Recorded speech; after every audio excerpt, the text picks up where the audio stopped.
Welcome to the Wingmen Show.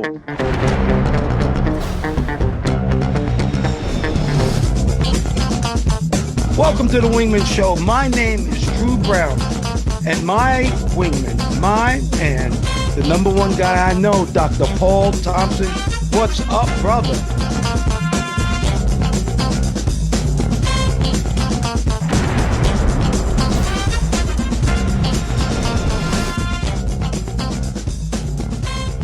Welcome to the Wingmen Show. We're floating like butterflies and stinging like bees.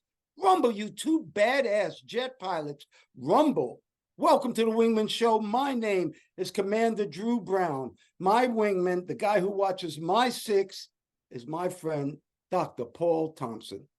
Hello, Dr. Paul. Hello, Mr. Drew. How are you doing today? I'm great, man. How are you? I'm better. I advise everyone drink a lot of water, and get some good food in you. That's true. Dehydration occurs frequently. And if you're thirsty, that means you've been dehydrated. You need to not get thirsty. That's what they say. All right, Dr. Paul, let's start this puppy off with a great quote. A happy man is too satisfied with the present to dwell too much in the past. One more time. A happy man is too satisfied in the present to dwell too much in the past. And you know who said that, Dr. P? No. My main man, Albert Einstein, who is one of my heroes. Albert Einstein said that, and I just love him, and it's true. If you're happy, then be happy, and don't think about the past or the present. So, guess what, Dr. Paul? The king just got kicked out of North Korea. Travis King, Private Travis King, you know, we did a story on him. And matter of fact, last week, I think we talked about that North Korea is not even talking about him. Well, guess what? They must have listened to the Wingmen Show because they just kicked him out of North Korea. He was exiled. And I don't know what you think, but from what I'm reading, America didn't try to get him back to, they didn't work too hard to get him back. And that's half the reason that North Korea sent them back, because he wasn't worth anything to them. Tell me a little bit about my man, Private Travis King. Yeah, Travis, I guess he's not the king of North Korea anymore. Yeah, that's what I understood too. Usually it seems to be a government official or celebrity that intervenes on the behalf of someone that's stuck there. But in this case, nobody showed. And he probably had no value. So he was discharged into China, actually. He's on transport. He may be back in the U.S. now to face what he's going to face before, but I think it's going to be a lot worse. Not a good idea to do that. That's not going to be good for probably the rest of his life.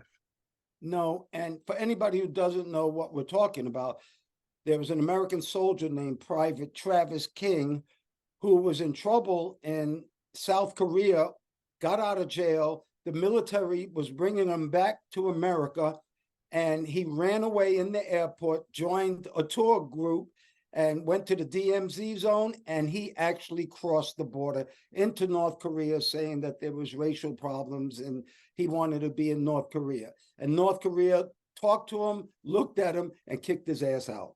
So that's about, the king just got kicked out of North Korea. And one of the North Korean people who study North Korea, they said he was worthless to them because they couldn't even get anybody for him. So I'm sorry, Travis King. And the good news in that part of the world, how about South Korea? South Korea gives free rides to seniors. Anybody over 65 years old could get a free train ride all day long. They can ride the trains free.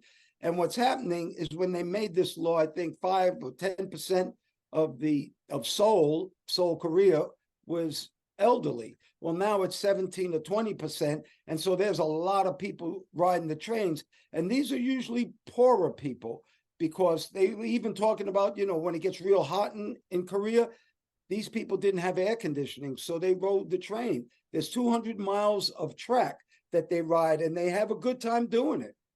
Dr. Paul, free train rides in South Korea. Well, that's nice. That's a nice thing. We could do a story in the U.S. or some cities are talking about free bus transportation just to make transportation easier. I don't know if they're doing that in South Korea, but I know they've got a large elderly population and growing. And like you said, some are poor, they don't have a lot of resources, they don't have a lot of family. Some have no family, and they're on their own. Instead of being caged away somewhere, I guess they can get out, get some sunshine, get some movement, to be around someone. Again, moving your body. That's important for all of us. That's a nice thing for them to do. That's a very densely populated city. So we're talking about moving a lot of people. Yes, it is. We had times in Seoul, South Korea, you and I flying for FedEx. We used to stay there and go to Itaewon and buy all this stuff. It's a great shopping place. Great shopping place. But that brings up something I want to talk about, and that's the art of being wrong.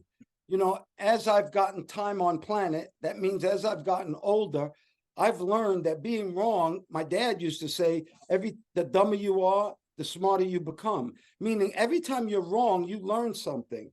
And the art of being wrong is that our egos sometimes get in the way, and we just don't want to be wrong just to be wrong. Well, here's the secret. There is no scoreboard in the sky. Nobody's keeping track of how many times you're right and how many times you're wrong.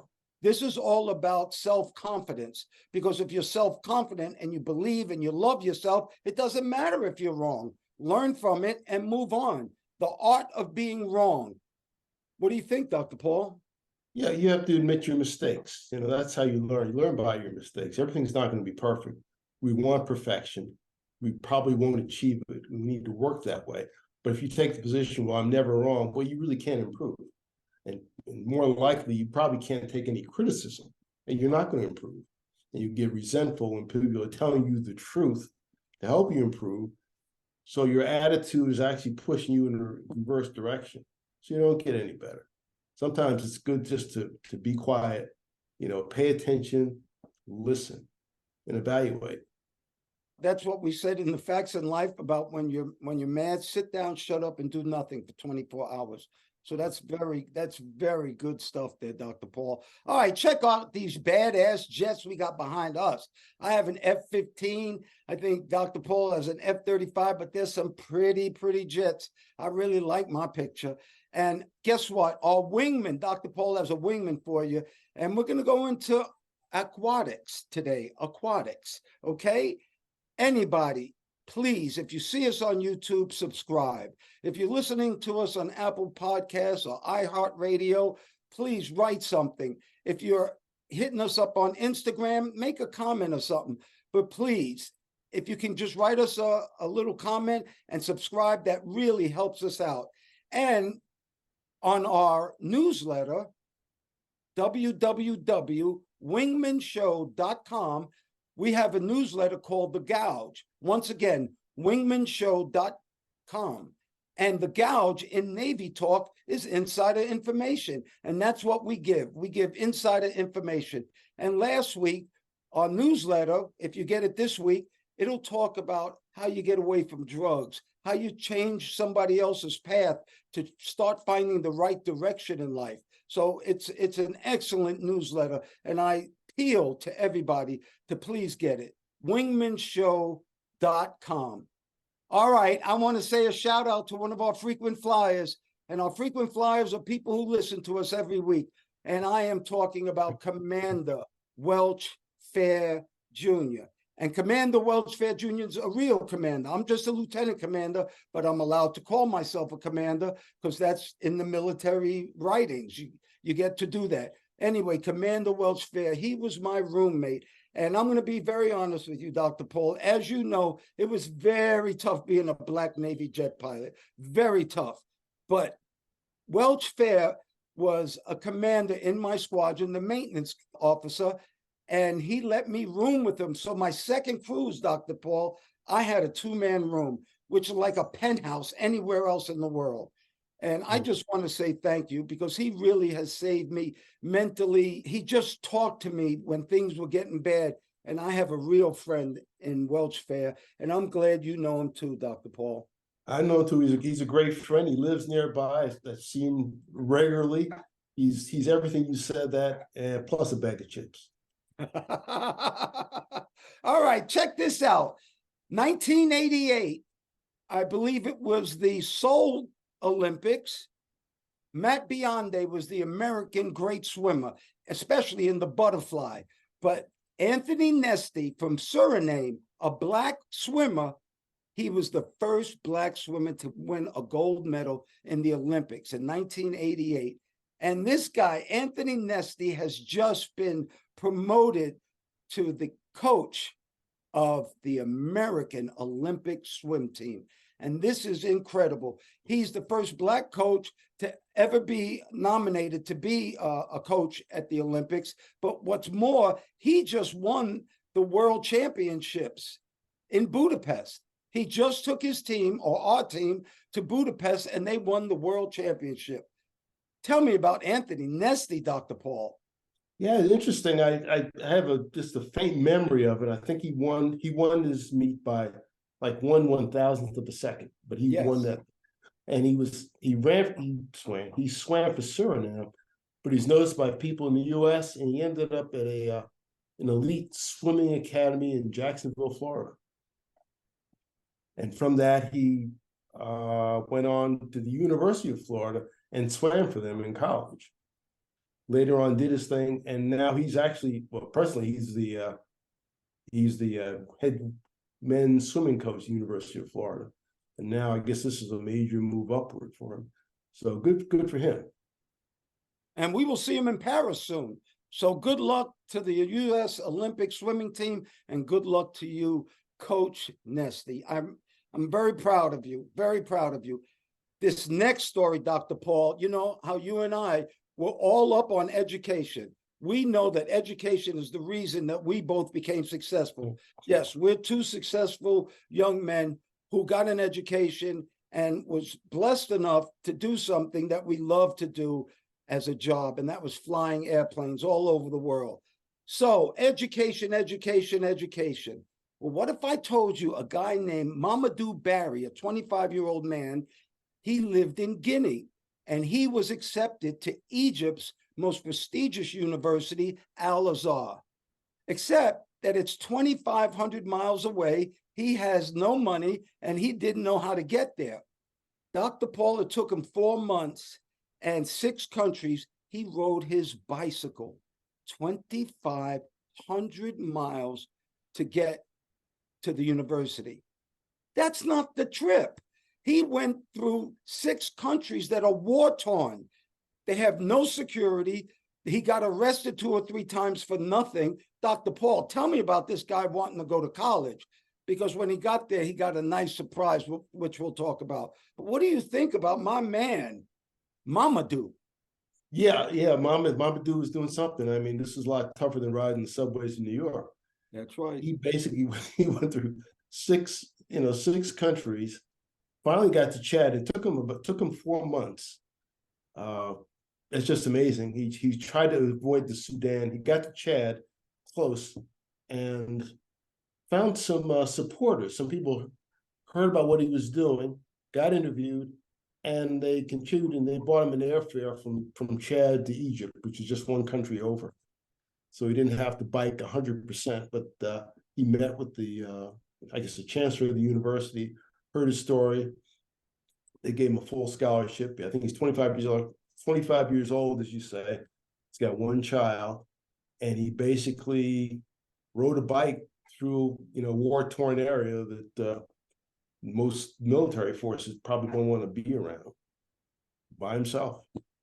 No doubt about it. He went through Mali, Burkina Faso. I've never even heard of that. Togo, Benin, Niger, and Chad. And when you were talking about he got airfare, it's because a reporter did a story on him. And some people saw that, and they got him an airplane ticket from Chad to Egypt. And Chad would have been the worst country for him to ride through. But what an amazing thing. And like you said, the surprise was when the chancellor heard this whole thing, gave him a full scholarship. Because when he got there, he didn't know how he was going to afford to go, even though he got accepted. That's somebody who wants to go to school, Dr. Paul. Yeah, that's on the extreme level. You can't commit question commitment like that. And since we talked about the facts in life, here we go with a Wingmen PSA from the 11 facts in life. Under fact number 2, be better than your parents and make this world better for your children. Be better than your parents and make this world better for your children.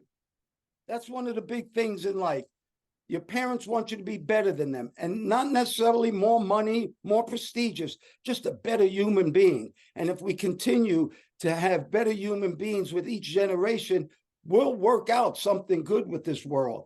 But I strived, and my parents pushed me to be better than them. And I have definitely pushed my kids to be better than me. And it's all worked out. And I've done my best to make this world a better place for my kids. Don't you think, Dr. P? Yeah, that's what we all want to do. We want things to go better. Sometimes you look at what's going around and it doesn't seem to be heading in that direction. And it takes a collective effort by enough people. Won't be everybody, never be everybody, but you need a critical mass, enough people to want to do the right thing at the same time in the right way. It doesn't have to be exact, but it's got to be positive. It has to be moving forward. It can't just be, rehashing bad things or just duplicating bad behaviors that you know are bad. You got to be better. In some cases, you got to break away. You got to break away from some of those influences so that you can be better, so that the people around you can be better, to move forward and not move backward, not be depressed. Always move forward. You're right. And that's your favorite word, move. Move forward.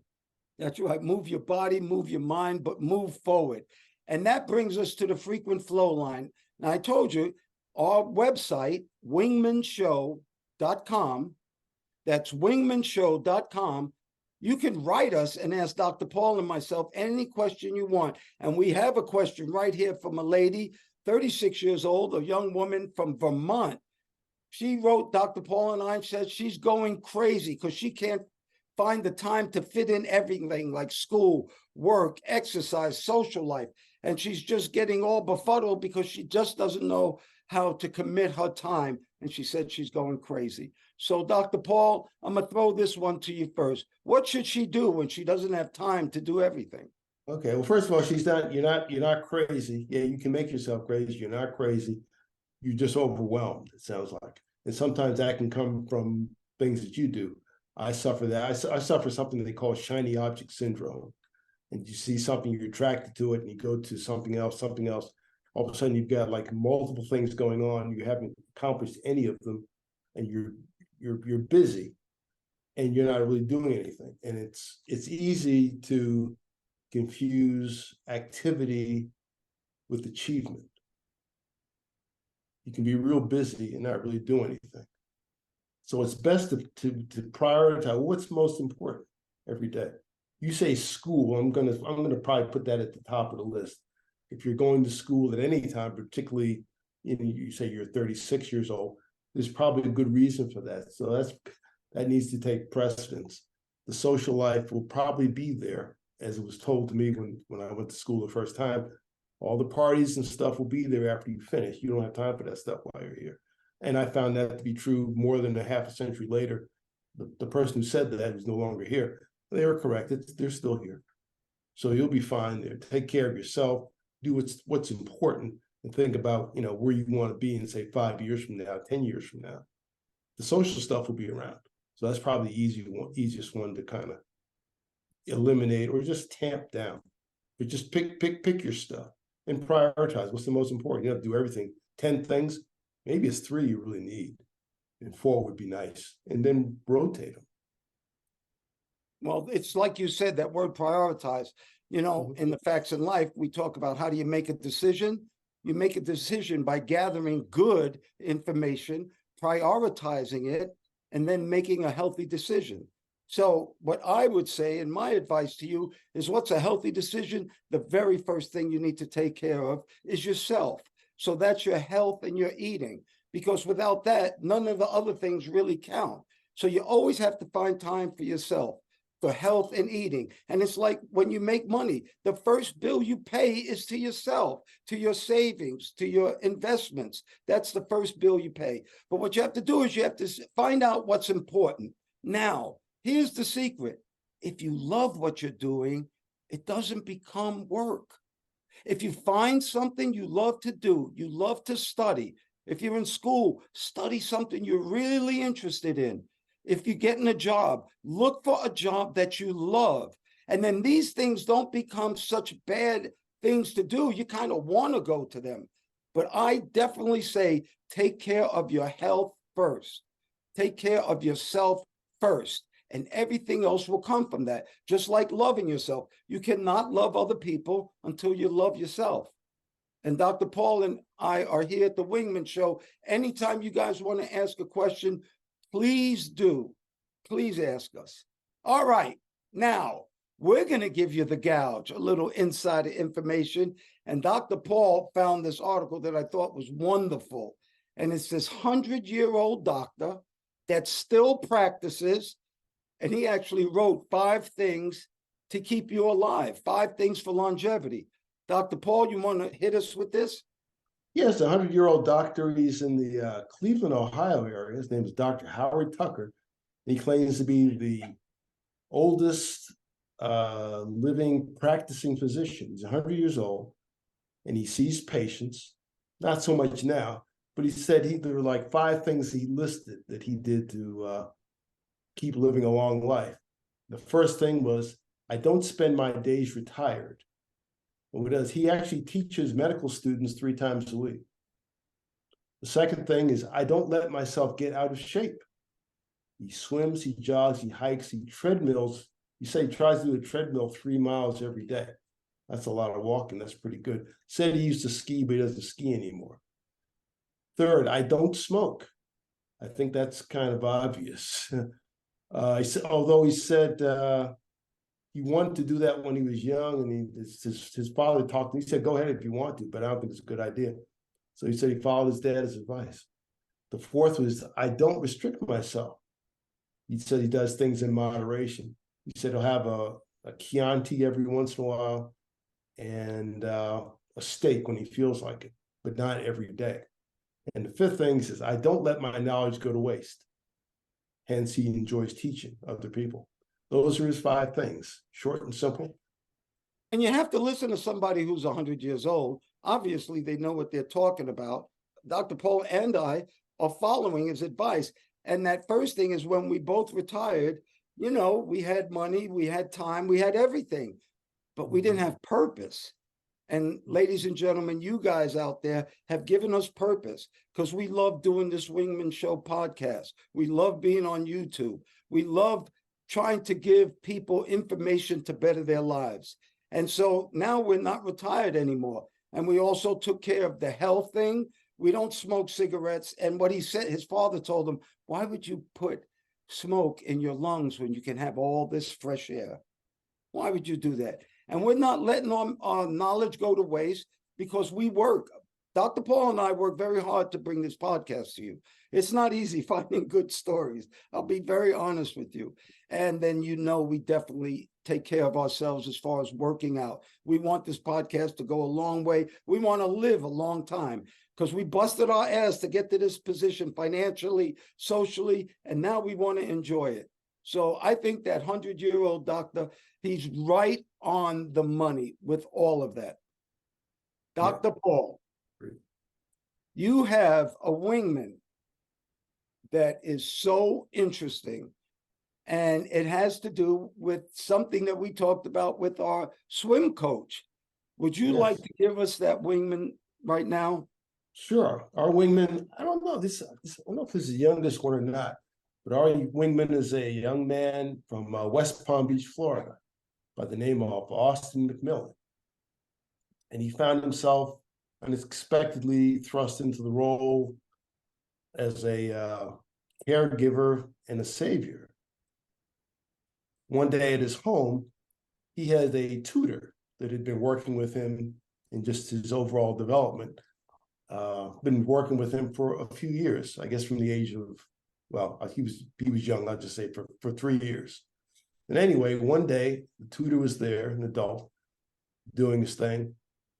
And part of their regimen at the end of it, they would go swimming. And this was at the home. And they were swimming in the pool, and the parents were gone doing something. So they're doing swimming in the pool. And the game that they would both play, one was that each one would go underwater and see who could hold their breath for the longest time. One would go, the other go, the other go. One time Austin went down, he came up. Then the tutor went down. But after a while, he didn't come up. He realized it was too long. And he swam over to him and he saw that he was down. And he actually got him to the surface of the pool and dragged him out of the pool. Austin is 12 years old. His tutor's name was Daniel Piquet. He's a 30-year-old grown man. He got him out of the pool onto the decking and called out for help. He went out to the front door. He called, screamed out for help. There was nobody there. He came back. He didn't know what to do. He tried to unlock the guy's phone to call 911, but he couldn't do that. So he wasn't really sure what to do. But he started doing some chest compressions on him. He did a series of chest compressions and a smack, and that got him breathing again. And he learned that from watching a TV show that his mother didn't really want him to watch. It was called Stranger Things. Never watched this show. I think I've heard about it. It's called Stranger Things, and I think kids are fighting aliens and demons and things like that. But anyway, there was one episode on Stranger Things where that same situation happened, where someone was unconscious in the pool or in the water, and they brought them back to life by doing chest compressions and smacking them. He did that thing, and that brought him back to life. So Mr. Piquet was taken to the hospital, given oxygen, recovered very quickly, and he was back to work almost right away. He thanked him greatly, and for his effort, the American Heart Association presented Austin McMillan with a basic life support certificate. And there's a nice picture of him holding it. We can show that picture there. So our wingman this week is Austin McMillan, 12 years old, who saved a man's life. Wow, wow, wow. Is that not amazing? 12 years old and pulled a grown person out of the pool and saved his life from watching television. So I think his mom will let him watch that show, Stranger Things. I've always wanted to watch it. I heard it's a great show, but I never started. So maybe I will. Maybe I'll start it now. I'm glad we were able to talk to you today, everybody, about the art of being wrong. I'm gonna just tell you a little something. I blame myself for everything. And the reason I do that is so I can be in control. If I blame you, I give you control. If I blame myself, if something happens, I got to find out what my part in it was. Everybody, I got to tell you this, everybody out there who can hear our voice, anything that is beautiful, anything that is meaningful, and anything that makes you guys happy, you and Dr. Paul, may you have that today and may you have it forever. Dr. Paul, I pray for peace. I pray for peace too, and appreciate all those who listen, like, and share our message. If you're not already subscribed, please subscribe to the channel. Hit the subscription button if you're on YouTube, and hit the notification bell. That way you'll get an alert every time we put out a new episode. Thank you. Thank you once again, Dr. Paul Thompson, my friend. Thank you for your love, your time, and that's something that we won't ever get back. I want to thank all the listeners too. Thank you so much for doing the show, Dr. Paul. We're jamming. Well, thank you, Mr. Drew, for inviting me on. Always good to talk to you. And ladies and gentlemen, please remember to like, share, and subscribe to this podcast or any of the podcasts. If you're looking at YouTube, they say smash the like button. Don't smash it. Just press it gently and use as a link to all your friends. You can also look at us on our website, wingmenshow.com, WINGMEN show, SHOW.com, altogether, wingmenshow.com. And we hope to see you in the future. Thanks again, Mr. Drew. Oh, you're welcome. and we're still floating like butterflies and stinging like bees. Rumble, you badass jet pilots, rumble. May there be peace on earth, and goodwill towards all men and women.